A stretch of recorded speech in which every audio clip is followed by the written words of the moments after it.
trees take CO2 from the air and they take water from the ground, and they use sunlight and catalysts that are within the leaf of the tree to convert that CO2 and water into sugars using the energy from the sunlight. So our technology is doing the exact same thing, where we're taking carbon dioxide from industrial emissions from the air, and we're converting that CO2 in combination with water into new molecules. And we use metal catalysts and renewable electricity. And then we take our new carbon molecule, and we further process it to turn it into jet fuel.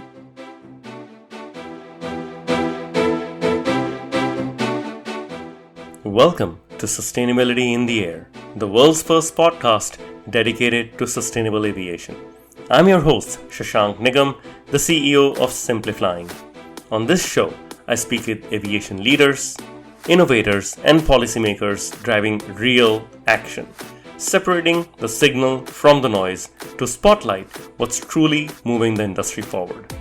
The same focus that is at the heart of our new book, Sustainability in the Air, Volume 2. In it, Dirk Singer and I take stock of how far the industry has come and how far we still need to go. With the global carbon budget potentially running out by 2032, the clock is ticking. But the most promising solutions today aren't just environmentally sound, they are economically superior as well, from SAF and contrail mitigation to direct air capture. The book offers a practical roadmap for aviation's journey to net zero. Get your copy today. Link in the show notes.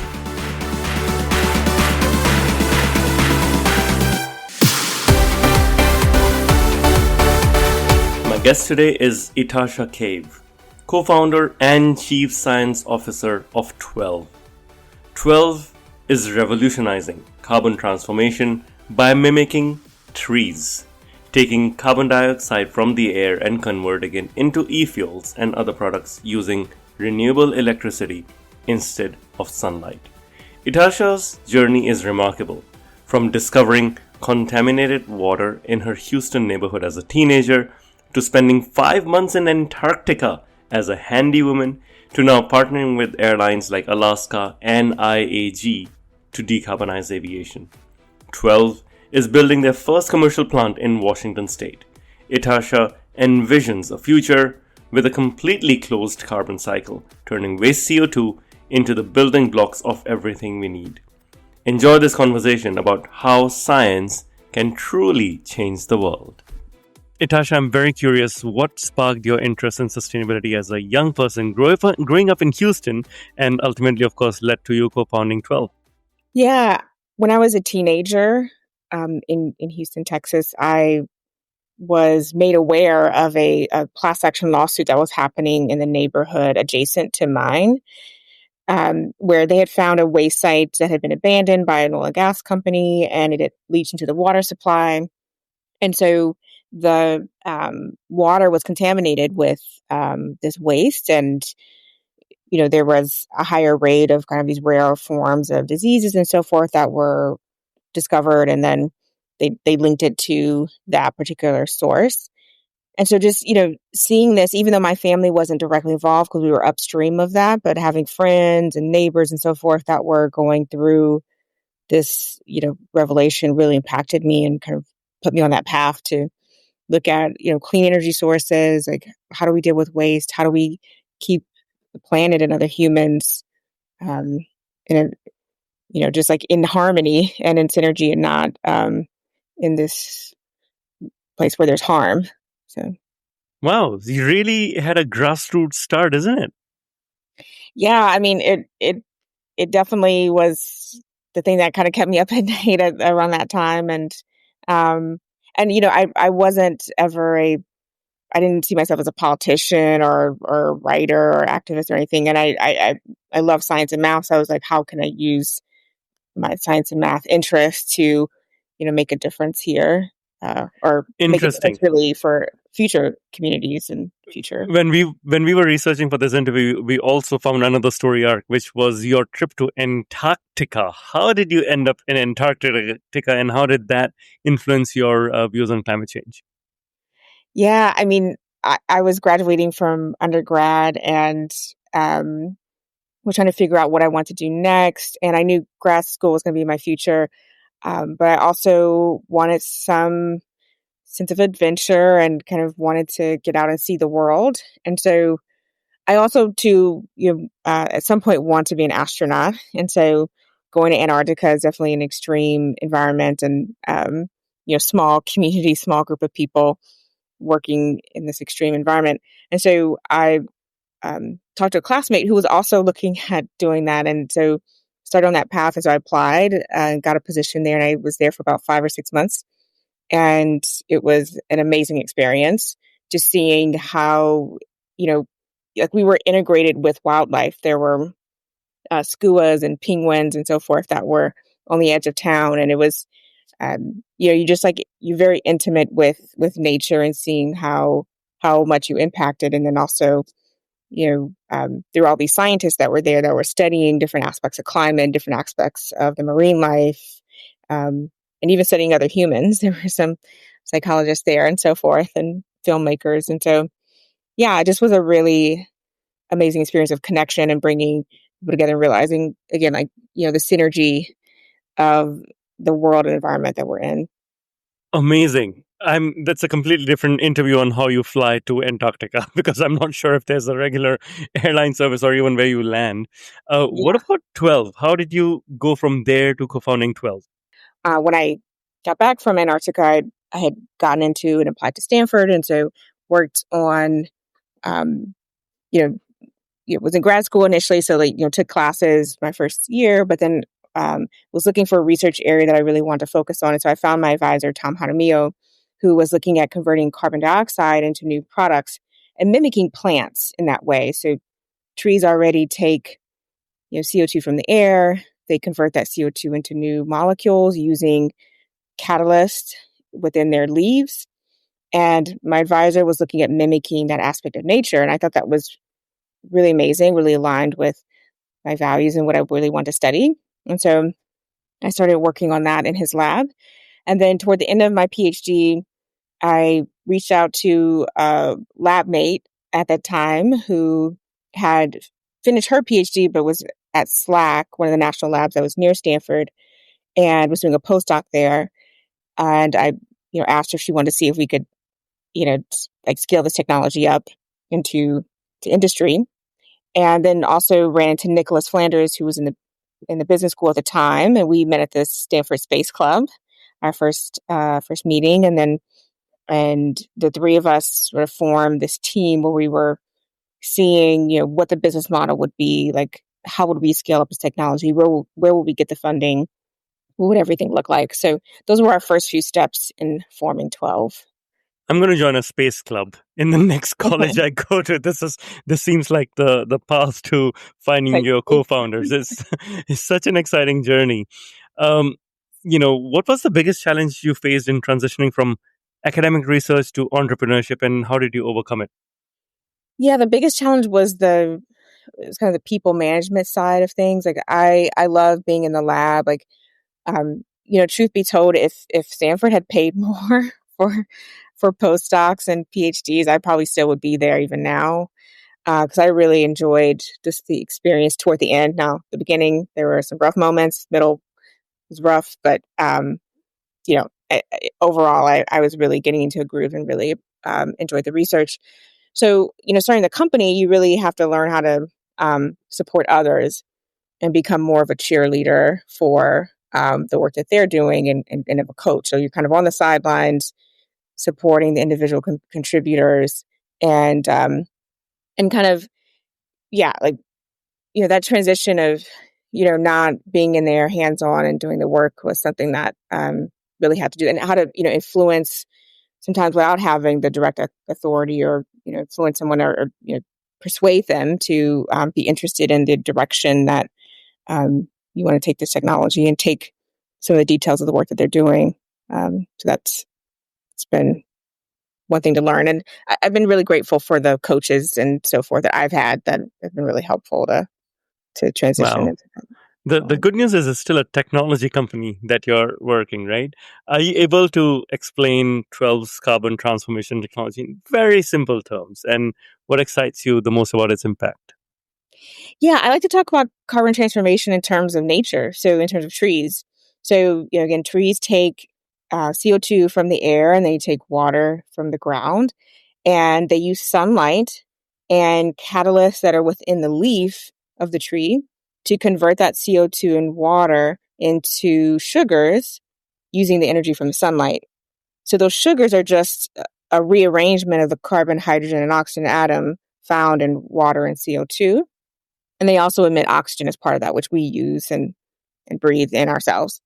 So our technology is doing the exact same thing where we're taking carbon dioxide from industrial emissions, from the air, from landfills, like anywhere there's kind of CO2 available, and we're converting that CO2 in combination with water into new molecules. And we use metal catalysts and renewable electricity instead of sunlight and leaves.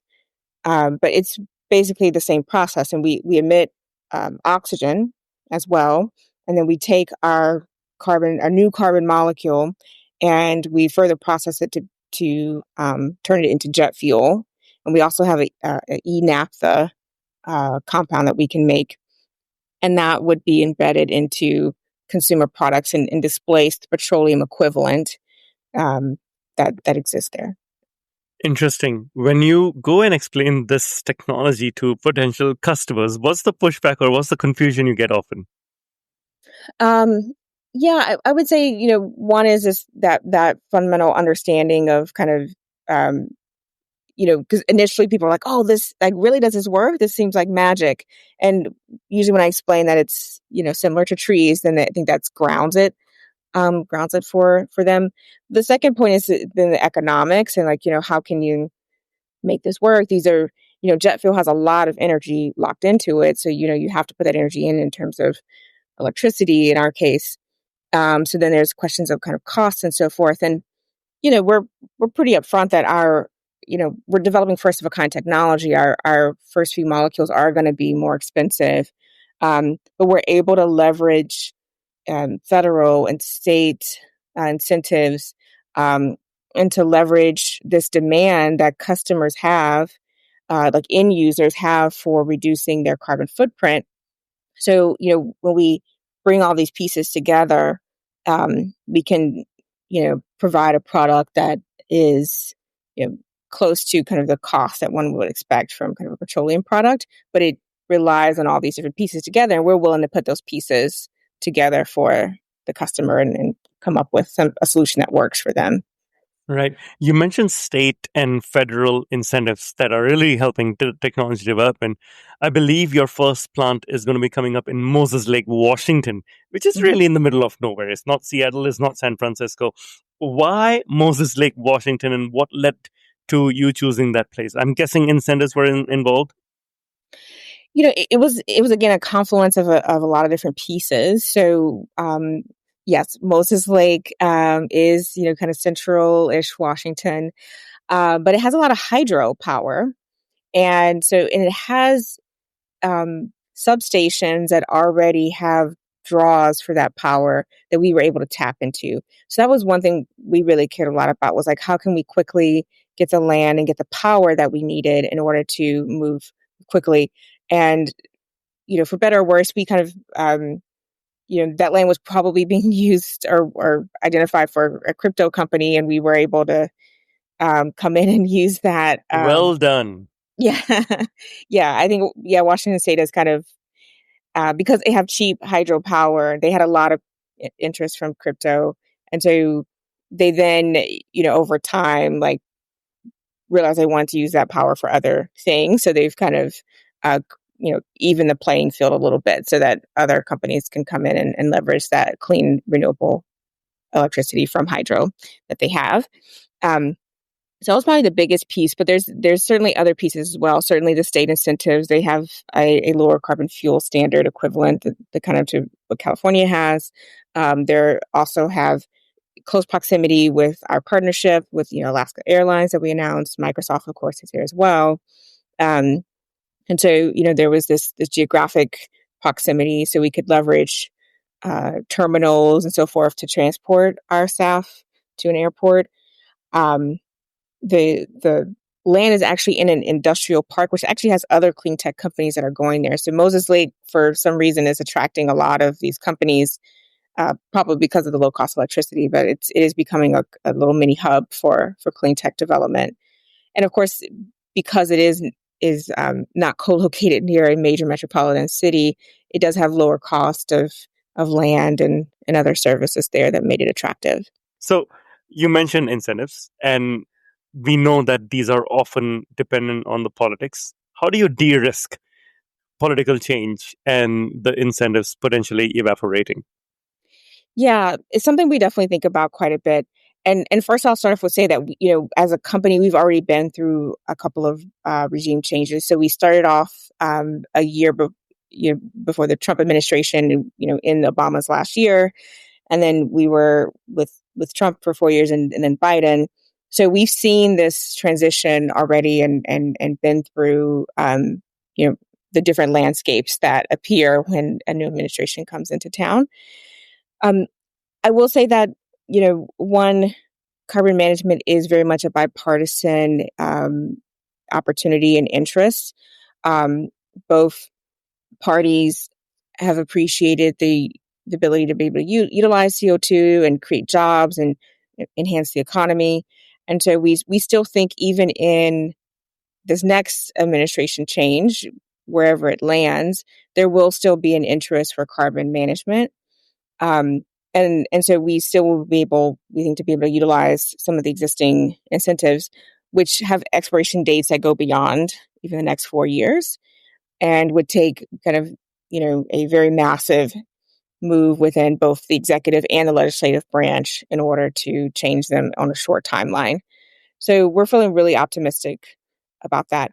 There's other countries that are pretty aggressive about their climate goals and so forth. So Europe has put a lot of both the carrot and the stick into their policy and economic development to have their customers and their economy be very climate centric and climate focused. Canada also too has some policy around that. So there's some potential opportunities to kind of pivot there if need be.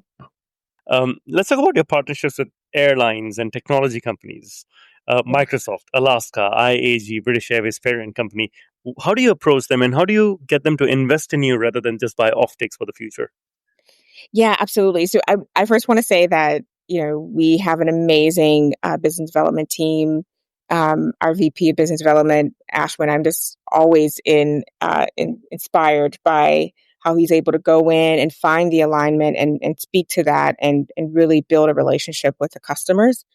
So, for us, we're able to offer this scalable solution of power to liquids. So, leveraging the growing renewable electricity that the United States and the world is deploying more and more to make jet fuel, instead of leveraging plants and land and so forth, we can leverage renewable electricity to be able to convert CO2, which is a waste product, into this jet fuel. So it's just a very attractive solution for these airlines that are committed to reducing their carbon footprint for you know, for their own scope one emissions, and then their customers are really requesting it.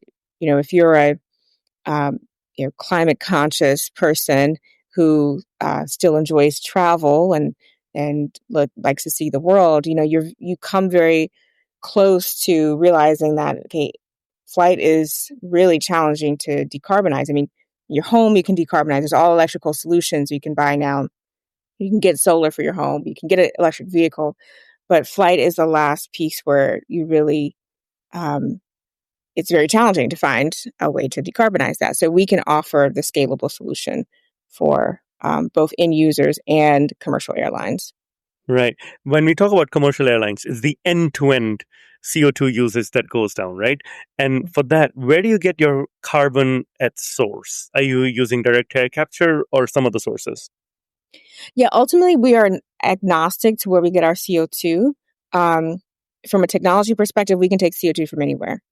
Now, from a um, policy, you know, state, federal subsidies perspective, they're getting CO2 from biogenic sources. So paper and pulp, for example, corn ethanol, landfills, those are biogenic sources of CO2. That helps us qualify for a lot of these state and federal incentives.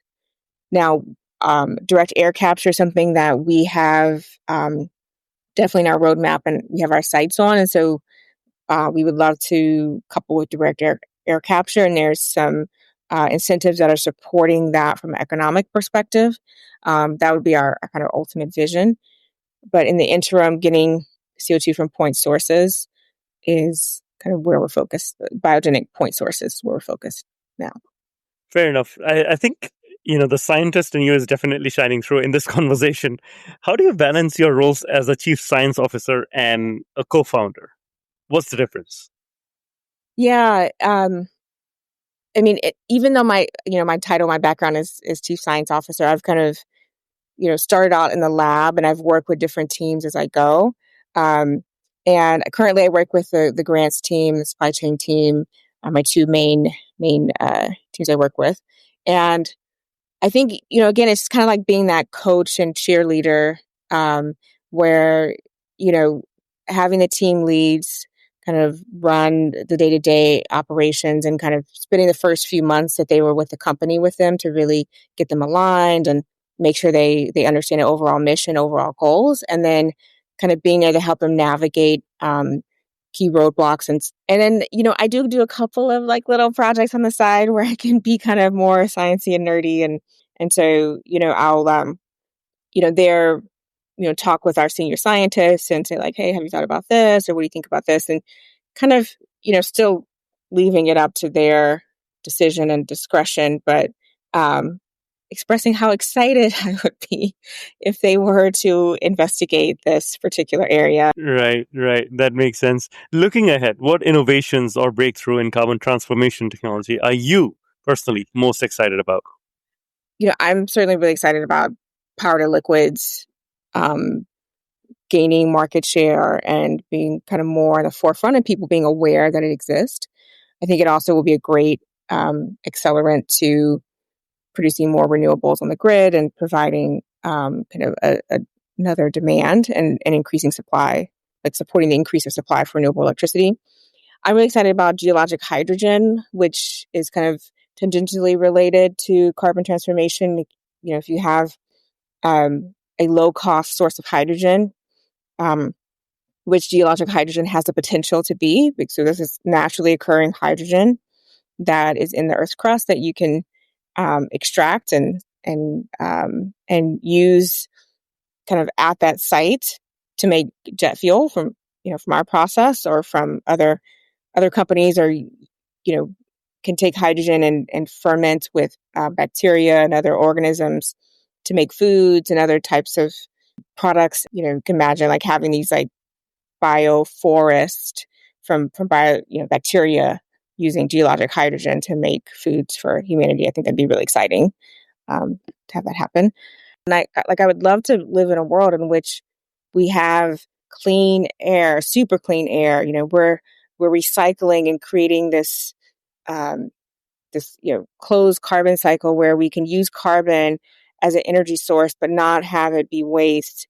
We're flying with you know um, 200 passenger plane vehicles with carbon neutral fuel. Our ships that are going across the ocean are carbon neutral and partially electric, and all these things. It's just like this creating this harmony with the planet and Amazing. industry. I say amen to that. This is so futuristic. I love it.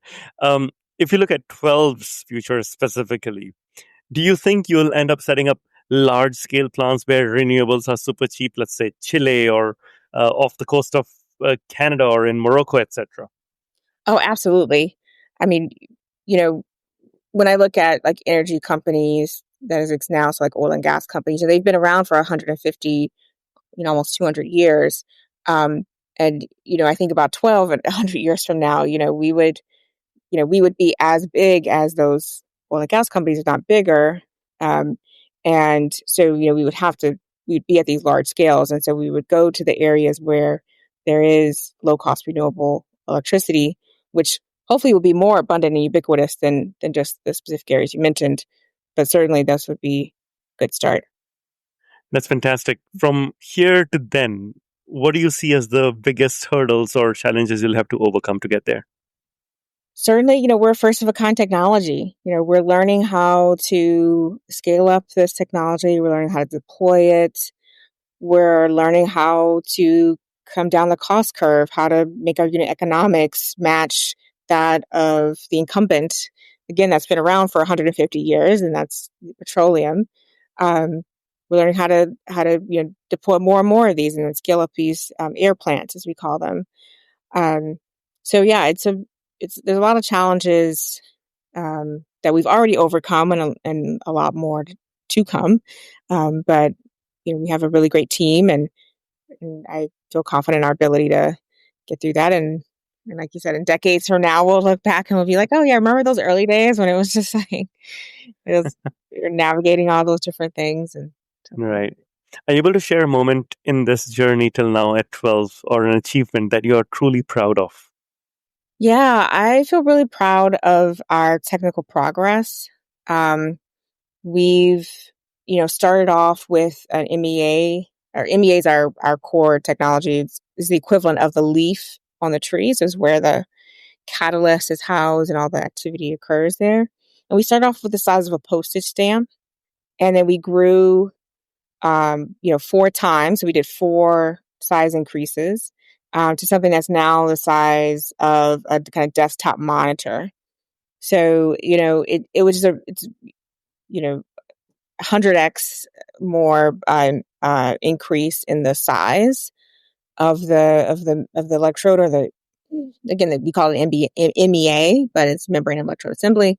So we increase that size, and are seeing similar performance that we saw when we had the postage stamp, in some cases even better performance in some of our metrics. So that's been pretty amazing, and feel really proud. And our team, we've been able to attract some really top talent to the company, and just really make it a fun Right. place to work by having little moments of connection. Like we have people in teams work together to work and also play together, like have little social outings, and so that's been really fun to see and watch.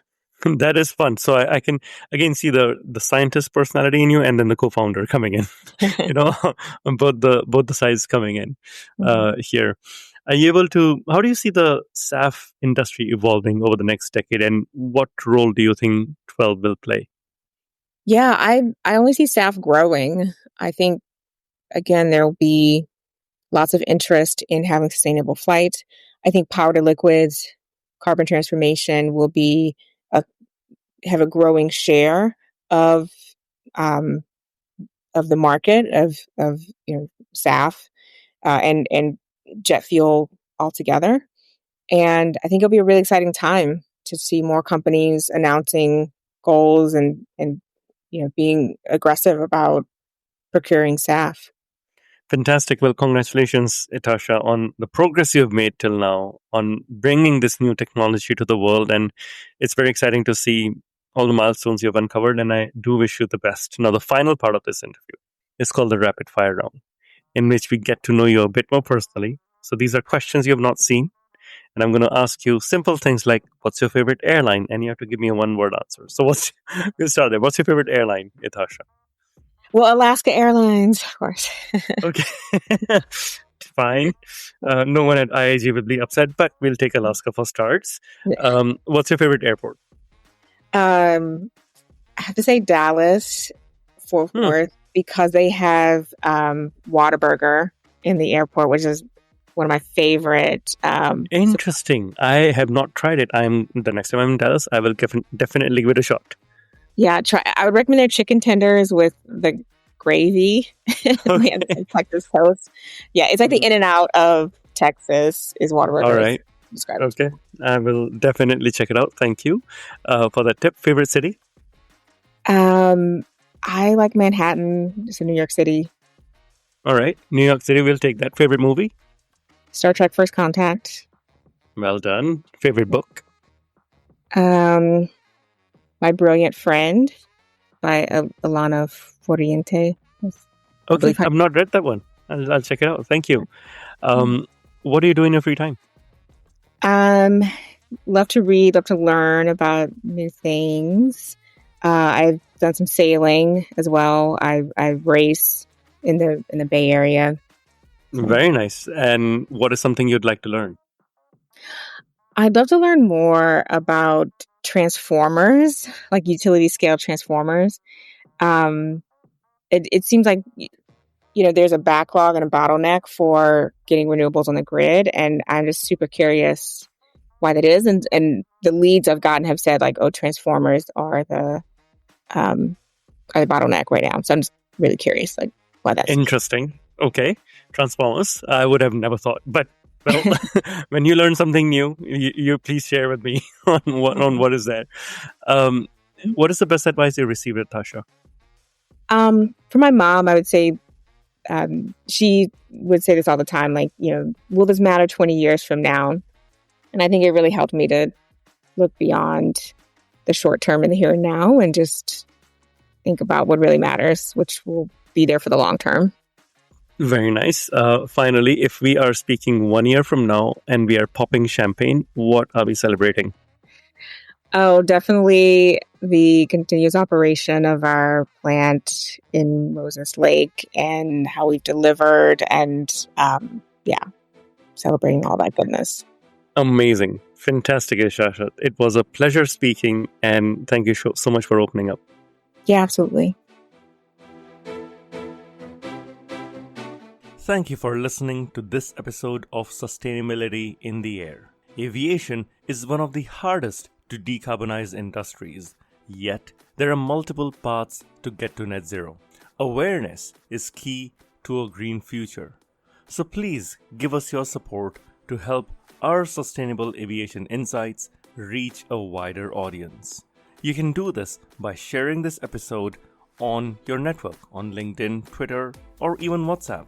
Or perhaps you might consider leaving a review on Apple Podcasts, Spotify, or wherever you listen to this episode. You can start a conversation with us by writing to us at podcast@simpliflying, that's simply with an i.com. And for more content on sustainable aviation, please visit our website green.simplifying.com and join the movement.